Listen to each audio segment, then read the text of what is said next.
Xandão suspende a aplicação da lei da dosimetria, mas só num caso concreto. Pois é, até que ponto vai o poder do judiciário quando a gente mistura uma alta voltagem política com interpretações da Constituição? E olha, antes da gente mergulhar de cabeça nessa complexidade toda, já aproveita e inscreva-se no nosso canal rapidinho para não perder nenhuma das nossas análises, combinado? O nosso foco hoje recai sobre uma polêmica jurídica recente, super debatida, que envolve o Supremo Tribunal Federal, a nova lei da dosimetria e, claro, as condenações ligadas aos eventos do dia 8 de janeiro. Vamos destrinchar juntos os argumentos legais, as interpretações políticas de quem está analisando o caso e o que de fato está em jogo aqui.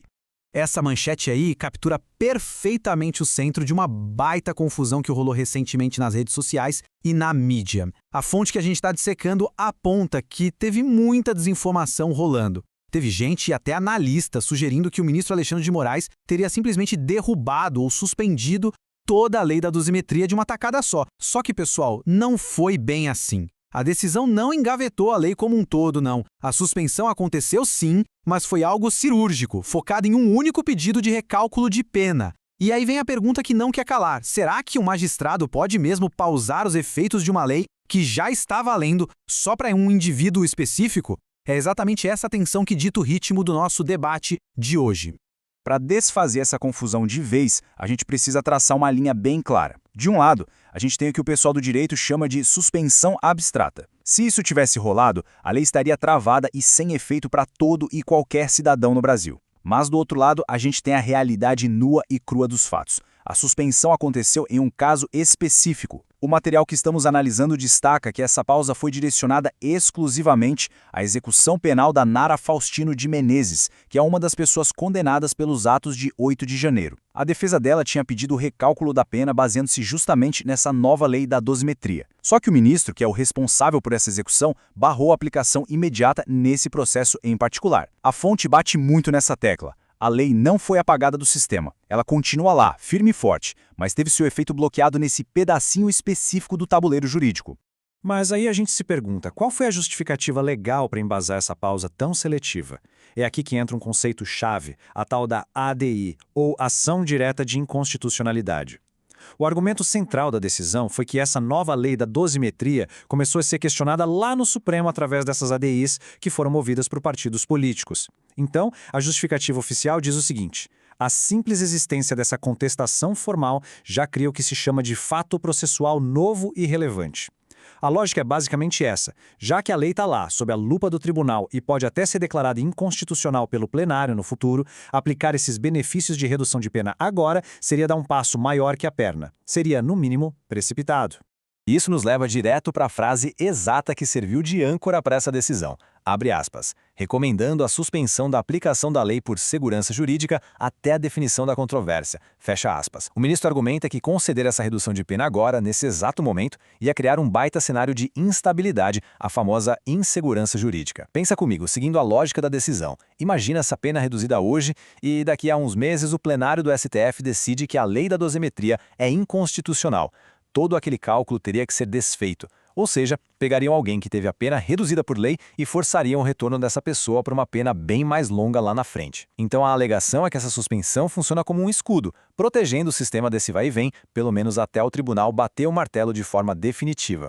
Só que aí, a fonte da nossa análise traz um contra-argumento fortíssimo, ilustrando brilhantemente o outro lado da moeda, o princípio da presunção de constitucionalidade. O material faz questão de citar o ex-juiz e senador Sérgio Moro para dar peso a essa ideia. O ponto é o seguinte: toda lei que é aprovada pelo Congresso Nacional e é promulgada já nasce com a presunção absoluta de que é constitucional. Ela é válida, está ativa e deve ser aplicada na íntegra até que o plenário do STF se sente, vote em conjunto e decida derrubar. A grande crítica técnica que o material faz é que um juiz sozinho, numa decisão monocrática, não deveria ter o poder de suspender os efeitos de uma lei que já está valendo, só porque alguém foi lá e protocolou uma ADI. Para quem critica a decisão, a presunção de validade da lei foi simplesmente deixada de lado nesse caso.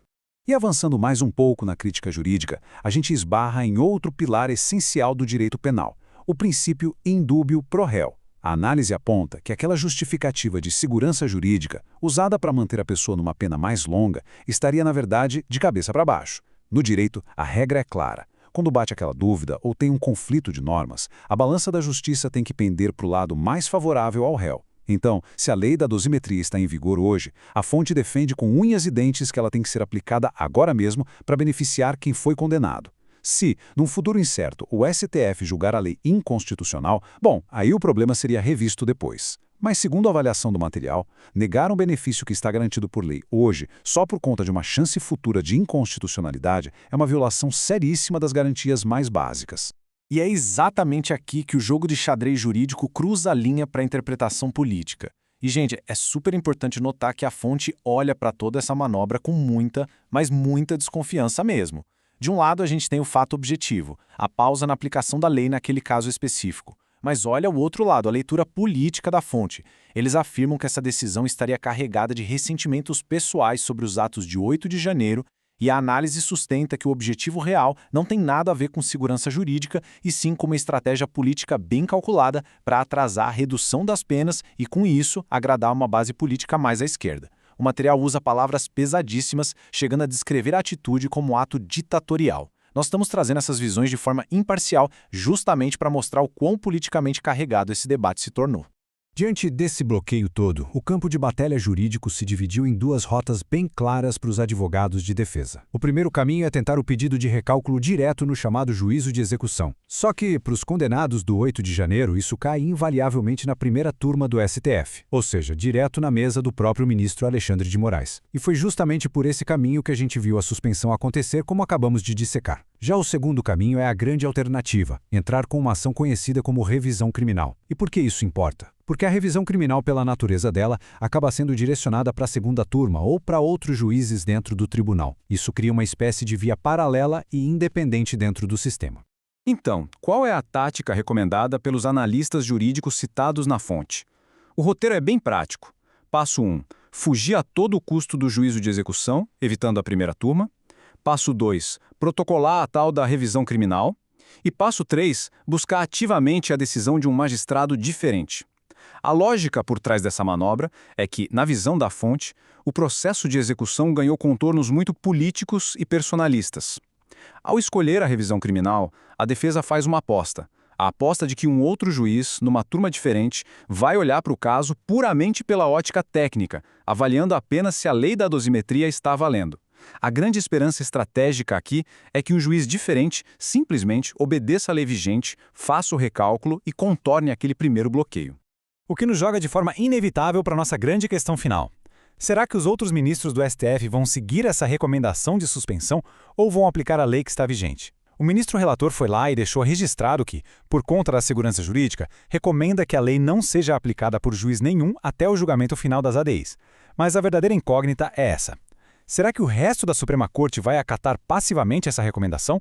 Ou será que eles vão bater no peito, invocar o princípio da presunção de constitucionalidade, aplicar a lei e garantir a redução das penas nas revisões criminais? É uma encruzilhada absolutamente fascinante que testa na prática os limites do poder individual contra o colegiado num dos tribunais mais observados do planeta.